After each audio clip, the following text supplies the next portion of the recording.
Welcome to my channel, detailing events throughout the decades. 1998. Swissair Flight 111. Swissair Flight 111 was a scheduled flight from New York City to Geneva. The aircraft was a McDonnell Douglas MD-11.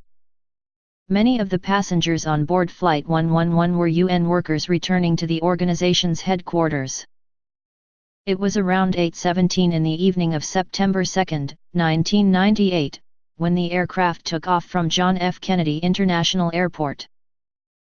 On board the aircraft were 14 crew and 215 passengers.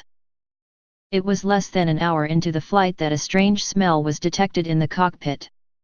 4 minutes later, in the cockpit smoke appeared, but then disappeared. The pilots sent out a pan, which signaled that the aircraft was experiencing problems, but there was not any immediate danger. The pilots believed that the issue was with the air conditioning system, but were unaware at the time of the intensifying fire that was raging in the ceiling. The plane was going to land in Halifax, 56 miles away. At 10:21 p.m., the pilots altered their course, so they could dump fuel. But it was just 3 minutes later that they declared an emergency, as various systems on board the aircraft began to fail, and the cockpit now filled with smoke. Not long after this, the air traffic controllers lost contact with Swissair Flight 111.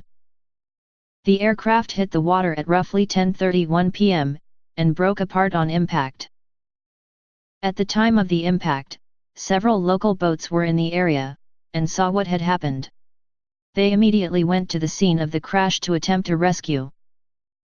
The Canadian Navy, as well as Coast Guards, also arrived on the scene, but only debris and bodies were found.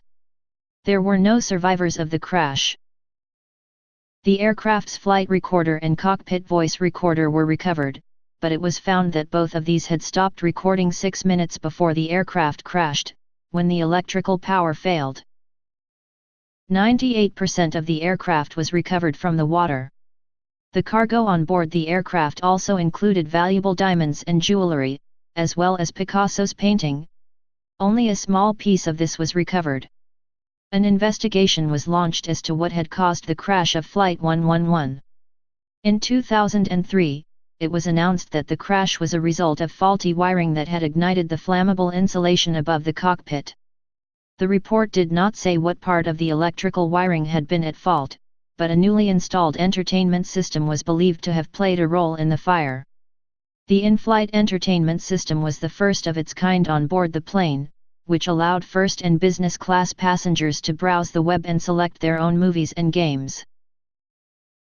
The Transportation Safety Board concluded that if the plane had not altered its course to dump fuel, it would still not have been able to reach the airport for the emergency landing.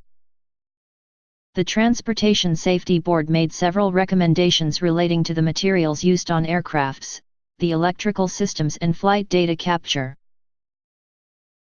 In 1999, Swissair, Delta and Boeing, who had acquired the McDonnell Douglas, agreed to share liability for the accident. They offered the families of the victims financial compensation. However, the offer was rejected in favor of a $19.8 billion suit against Swissair and DuPont, the supplier of the Mylar insulation sheathing, but the U.S. federal court dismissed this claim in February 2002. 2 memorials to the victims of the crash were later erected. One is to the east of the crash site at the Whalesback, and the second is more private, located west of the crash site, near Bayswater Beach Provincial Park. It is here that unidentified remains of the victims are located. Forever remembering all those who died in the crash of Flight 111. May you never be forgotten. Thank you for watching and learning about events through history. Please subscribe to my channel to view other events that took place throughout the decades.